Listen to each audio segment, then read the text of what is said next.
പ്രിയപ്പെട്ട കുട്ടികളെ, നിങ്ങൾക്ക് ഏവർക്കും ഹിസ്റ്ററി ക്ലാസ്സിലേക്ക് സ്വാഗതം.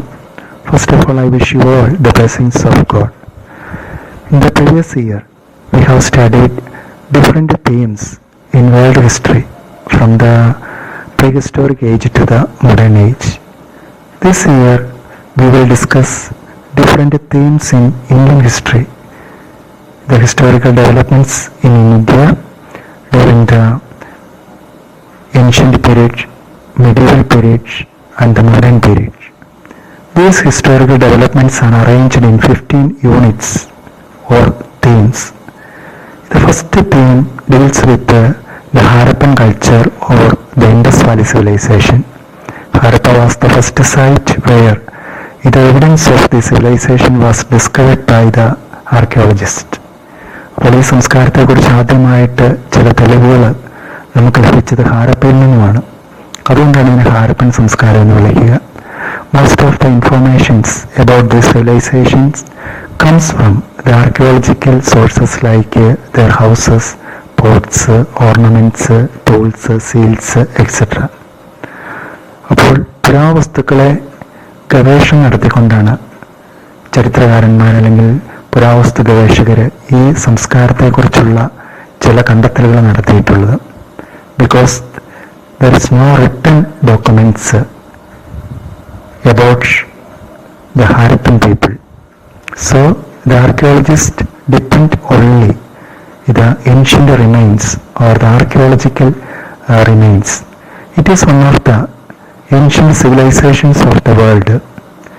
It flourished in the northwestern parts of India during the period between 2600 BC and 1900 BC.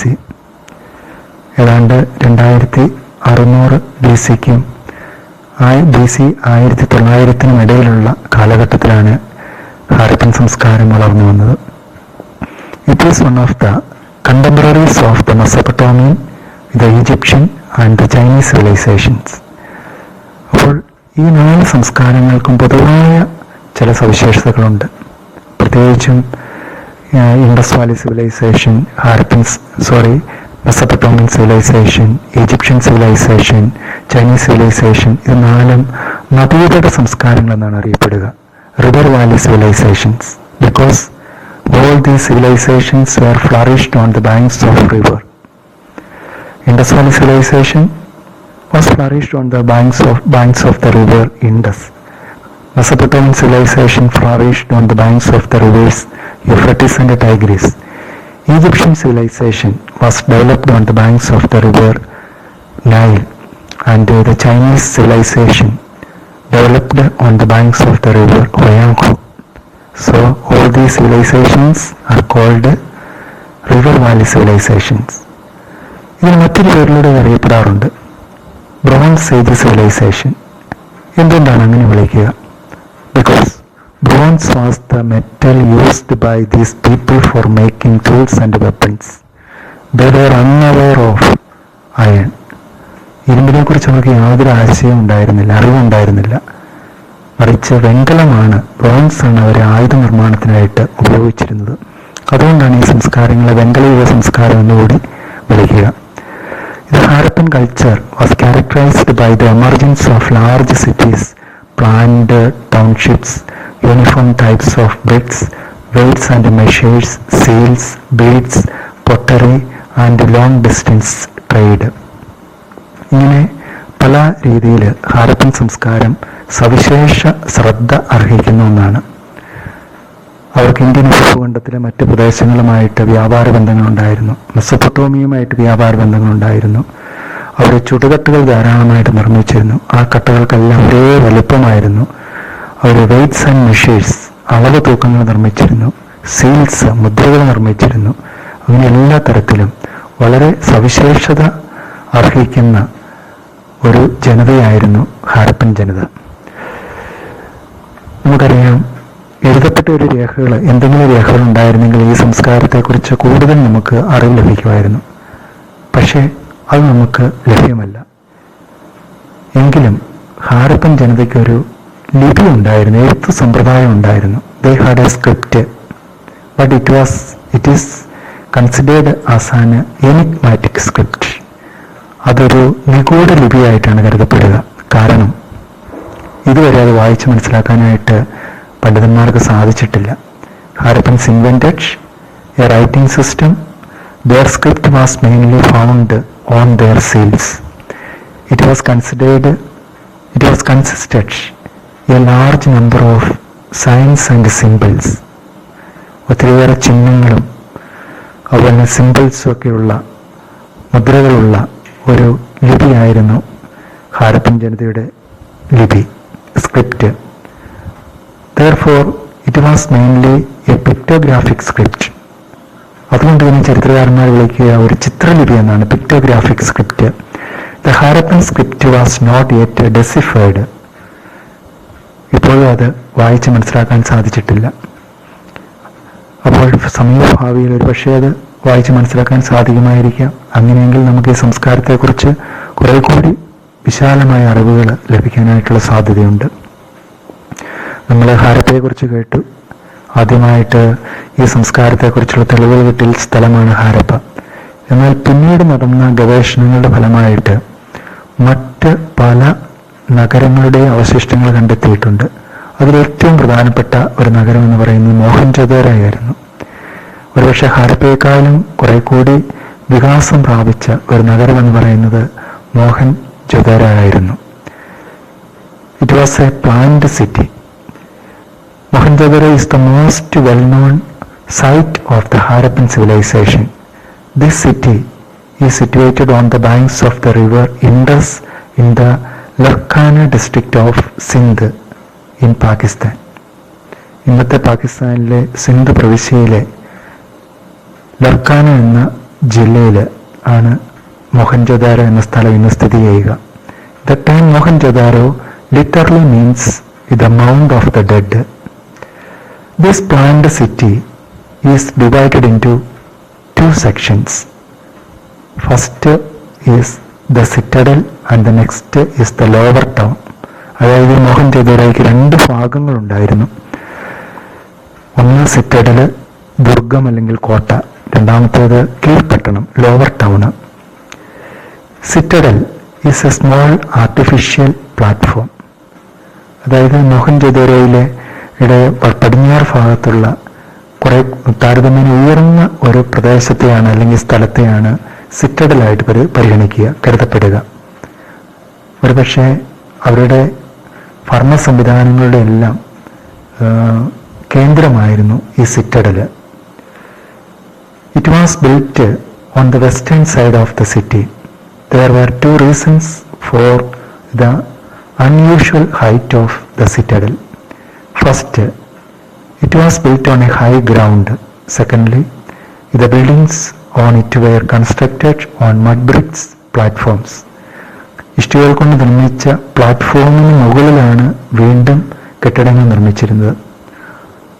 അപ്പോൾ സിറ്റഡല് മറ്റ് ഭാഗങ്ങളെ അപേക്ഷിച്ച് അല്പം ഉയർന്നു നിന്നിരുന്ന ഒരു സ്ഥലമായിരുന്നു മോഹൻജൊദാരോയിലെ. The citadel was separated from the lower town with forts. കോട്ടകൾ കെട്ടി അല്ലെങ്കിൽ മതിലുകൾ കെട്ടി സിറ്റഡലിനെ ലോവർ ടൗണിൽ നിന്ന് അവർ വേർതിരിച്ചിരുന്നു. A large number of public buildings were in the citadel. These mainly include a warehouse or a granary and a great bath. അപ്പം സിറ്റഡലിൽ നിന്നും കണ്ടെത്തിയിട്ടുള്ള ഏറ്റവും പ്രധാനപ്പെട്ട രണ്ട് നിർമ്മിതികളുടെ അവശിഷ്ടം എന്ന് പറയുന്നത് ഒരു ധാന്യപ്പുരിയുടെ അവശിഷ്ടവും അതുപോലെ തന്നെ വലിയൊരു സ്നാനഘട്ടം, ഒരു ഗ്രേറ്റ് ബാത്തിന്റെ അവശിഷ്ടവുമാണ്. ഇത് രണ്ടും ഹാരപ്പൻ ജനതയുടെ വളരെ പ്രധാനപ്പെട്ട രണ്ട് നിർമ്മിതികളായിട്ടാണ് കരുതപ്പെടുക. The warehouse or the granary is a massive structure. It may have been used to store surplus food grains. It was the largest building in Mohenjo-daro. The lower portion of the building was made of burnt bricks and the upper portion was of wood. അപ്പോൾ ഈ വലിയ ധാന്യപ്പുരയുടെ അല്ലെങ്കിൽ great ഗ്രാനറിയുടെ അല്ലെങ്കിൽ wear ഹൗസിന്റെ അടിഭാഗം നിർമ്മിച്ചിരുന്നത് ഇഷ്ടികകൾ കൊണ്ടും മുകൾ ഭാഗം നിർമ്മിച്ചിരുന്നത് തടി കൊണ്ടുമായിരുന്നു. അപ്പോൾ തടി കൊണ്ട് നിർമ്മിച്ചിരുന്ന ഭാഗങ്ങളെല്ലാം തന്നെ നശിച്ചുപോയി. ഇപ്പോഴതിൻ്റെ തറഭാഗം അവശേഷിച്ചിട്ടുണ്ട്. അതുപോലെ തന്നെ ഇതിന് ചുറ്റുപാടിൽ നിന്ന് ധാന്യങ്ങളുടെയൊക്കെ അവശിഷ്ടങ്ങൾ ലഭിച്ചിട്ടുണ്ട്. അതുകൊണ്ടാണ് ഇതൊരു ധാന്യപ്പുരി ആയിരിക്കാമെന്ന് ചരിത്രകാരന്മാർ പൊതുവെ വിശ്വസിക്കുക. The next prominent building in the citadel is the Great Bath. It is the most important public building within the citadel. It was a large rectangular tank. ദീർഘചതുരാകൃതിയിലുള്ള വലിയൊരു കുളമായിരുന്നു ഇത്. അതുപോലെ തന്നെ ഒരുപക്ഷെ അവിടുത്തെ ഏറ്റവും വലിയൊരു പബ്ലിക് ബിൽഡിംഗ് എന്ന് പറയുന്നത്, കൺസ്ട്രക്ഷൻ എന്ന് പറയുന്നത് ഈ ഗ്രേറ്റ് ബാത്ത് ആയിരുന്നിരിക്കാം. The floor of the tank was made watertight by using bricks and mortar.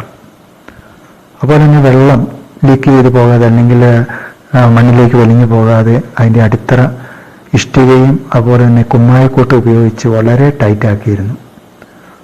അപ്പോൾ ആവശ്യമുള്ള സമയത്ത് സമീപത്തെ കിണറ്റിൽ നിന്നും വെള്ളം നിറയ്ക്കുന്നു. ആവശ്യമുള്ള സമയങ്ങളിൽ ഈ ടാങ്കിലെ വെള്ളം പുറത്തേക്ക് ഒഴുക്കിക്കളയുക, അതിനുള്ള സംവിധാനങ്ങൾ അവരൊരുക്കിയിരുന്നു. Arrangements were there to fill and empty the tank. There are some significances of the Great Baths. The historians believe that the Great Bath had some religious purposes. ഒരുപക്ഷെ അവരുടെ മതാനുഷ്ഠാനങ്ങളുമായി ബന്ധപ്പെട്ട ചില ആചാരങ്ങൾ ഈ കുളിക്കളവുമായിട്ട് ബന്ധപ്പെട്ടുണ്ടായിരുന്നു, സ്നാനഘട്ടവുമായിട്ട് ബന്ധപ്പെട്ടുണ്ടായിരുന്നു. അപ്പോൾ അവരുടെ മതാനുഷ്ഠാനങ്ങളുമായിട്ട് വളരെ അടുത്ത ബന്ധമുണ്ടായിരുന്ന, പ്രാധാന്യമുണ്ടായിരുന്ന ഒരു നിർമ്മിതിയാണ് അവരുടെ great bath. It also shows their sense of cleanliness. അപ്പോൾ അവരുടെ വൃത്തിബോധം, ശുചിത്വബോധത്തിൻ്റെ വലിയൊരു ഉദാഹരണമാണ് ഈ great bath. And another significance of this great bath is that it shows their engineering skill. അവരുടെ നിർമ്മാണ വൈദഗ്ധ്യത്തിൻ്റെ, സാങ്കേതിക വൈദഗ്ധ്യത്തിൻ്റെ ഉത്തമ ഉദാഹരണമായിരുന്നു ഈ ഗ്രേറ്റ് ബാത്ത്. ഇത് great bath had some significances. First one is it had a religious purpose, and another one is it shows their sense of cleanliness, and the third one, it shows their engineering skill. Then the second section of the city of Mohenjo-daro is the lower town. The lower town was situated on the eastern side of the city. സിറ്റഡിലെ പടിഞ്ഞാറ് ഭാഗത്ത്, lower town കിഴക്ക് ഭാഗത്ത്. It was a residential area. The vast majority of the population lived there. The houses were made of burnt bricks. All these houses had an open courtyard with rooms on all sides. അപ്പോൾ ഹാരപ്പൻ ജനതയുടെ വാസസ്ഥലമായിരുന്നു, പ്രധാനപ്പെട്ട ഒരു residential area ആയിട്ടാണ് ഈ lower ടൗണിനെ കരുതുക. ധാരാളം വീടുകളുടെ അവശിഷ്ടങ്ങൾ കണ്ടെത്തിയിട്ടുണ്ട്. എല്ലാ വീടുകൾക്കും ഒരു നടുമുറ്റം, ഒരു ഓപ്പൺ കോർട്ട്യാർഡ് ഉണ്ടായിരുന്നു. അതിന് ചുറ്റുമായിട്ട് ഈ നടുമുറ്റത്തേക്ക് ഫേസ് ചെയ്തുകൊണ്ടായിരുന്നു റൂമുകൾ നിർമ്മിച്ചിരുന്നത്. While constructing the houses, Harappans showed much concern for privacy. അപ്പോൾ അവരുടെ സ്വകാര്യതയ്ക്ക് വലിയ പ്രാധാന്യം കൽപ്പിച്ചുകൊണ്ടുള്ള വീട് നിർമ്മാണ ശൈലിയായിരുന്നു അവർ സ്വീകരിച്ചിരുന്നത്. Every houses had its own bathroom. Many of the houses had wells. The roads in the city of Mohenjo-daro were wide and straight. The houses were built along both sides of the road. അപ്പോൾ റോഡുകൾക്ക് ഇരുവശങ്ങളിലുമായിട്ട് ആയിരുന്നു അവർ വീടുകൾ നിർമ്മിച്ചിരുന്നത്. അപ്പോൾ തന്നെ അവരുടെ റോഡുകളാണെങ്കിലും വളരെ വിസ്തൃതവും വളവുകളില്ലാതെ straight ആയിട്ടുള്ള വഴികളായിരുന്നു അവർക്കുണ്ടായിരുന്നത്. അപ്പോൾ ഇതെല്ലാം തന്നെ അവരുടെ ടൗൺ പ്ലാനിങ്ങിൻ്റെ ഉത്തമ ഉദാഹരണങ്ങളാണ്. ഇനി നമ്മൾ മോഹൻജോദാരോയിൽ കാണുന്ന മറ്റൊരു പ്രധാനപ്പെട്ട സവിശേഷത എന്ന് പറയുന്ന അവരുടെ ഡ്രെയിനേജ് സിസ്റ്റമാണ്, അഴുക്കുചാൽ സമ്പ്രദായം. The most striking feature of the Harappan cities was the well planned drainage system. Every house was connected to the street drains. വീടുകളിൽ നിന്ന് ഒഴുകി വരുന്ന അഴുക്കുവെള്ളം റോഡിന് ഇരുവശമുള്ള അഴുക്കുചാലിലേക്കായിരുന്നു കണക്ട് ചെയ്തിരുന്നത്. അത് വളരെ അകലെയുള്ള റിമോട്ടായിട്ടുള്ള ഒരു സ്ഥലത്ത് പോയി ഈ അഴുക്കുവെള്ളം ചെന്നെത്തത്തക്ക രീതിയിലുള്ള സംവിധാനങ്ങൾ അവർ ഒരുക്കിയിരുന്നു. The main channels were made of bricks and mortar. The drains were covered with loose bricks or stone slabs. The street drains were equipped with manholes.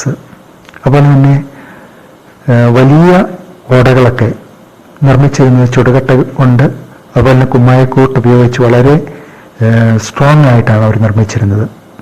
ഈ ഓടകളൊന്നും തന്നെ തുറന്നല്ലായിരുന്നു, മറിച്ച് അത് ഇഷ്ടികകൾ കൊണ്ടോ അല്ലെങ്കിൽ കരിങ്കൽ പാളികൾ കൊണ്ടോ അത് അവർ മറച്ചിരുന്നു, കവർ ചെയ്തിരുന്നു. ആവശ്യാനുസരണം വേണ്ട റിപ്പയറിങ്ങിനോ അല്ലെങ്കിൽ ക്ലീനിങ്ങിനോ ഒക്കെ ആവശ്യമായി വരുമ്പോൾ മനുഷ്യർക്ക് തുറന്ന് ഇറങ്ങുവാനുള്ള മാൻഹോളുകൾ അവർ ഈ ഓവുചാലിനോടനുബന്ധിച്ച് അവരൊരുക്കിയിരുന്നു. ഇത് drainage system shows the drainage system in the city of Mohenjo-daro shows their engineering skills. It indicates their town planning, and it also indicates their attention to health and cleanliness. അവരുടെ ശുചിത്വ ബോധത്തിനും ആരോഗ്യ പരിപാലനത്തിനും നൽകിയിരുന്ന പ്രാധാന്യത്തിൻ്റെ ഒരു തെളിവാണിത്. അതുപോലെ അവരുടെ നഗരാസൂത്രണത്തിൻ്റെ ടൗൺ പ്ലാനിങ്ങിൻ്റെ ഉത്തമമായൊരു തെളിവാണിത്. അതോടൊപ്പം തന്നെ അവരുടെ സാങ്കേതിക വൈദഗ്ധ്യത്തിൻ്റെ വലിയൊരു തെളിവ് കൂടിയാണ് ഈ ഡ്രെയിനേജ് സിസ്റ്റം, അവരുടെ അഴുക്കുചാൽ സമ്പ്രദായം.